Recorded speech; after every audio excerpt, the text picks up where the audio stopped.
হাসরের ময়দানে আল্লাহ বলবেন, হাত কথা বল।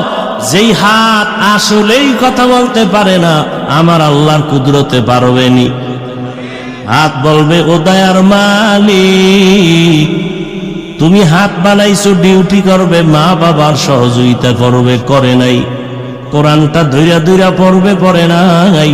এই হাতের দ্বারা কোনো ভালো কাজ করে নাই, বরং কলম দিয়া দিয়া মানুষের বিরুদ্ধে লেখতো, ফেসবুকে আঙ্গুল দিয়া দিয়া লেখতো।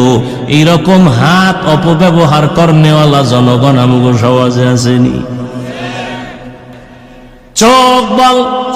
চোখ বলবেন, হে মালিক, তুমি যে ডিউটির জন্য চক্ষু দিয়েছ, মা বাবার চেহারা দেখবে চোখ দিয়া সওয়াব। এই চোখ দিয়া কোরআন তাকায় তাকায় দেখবে সওয়াব। এই চক্ষু দিয়া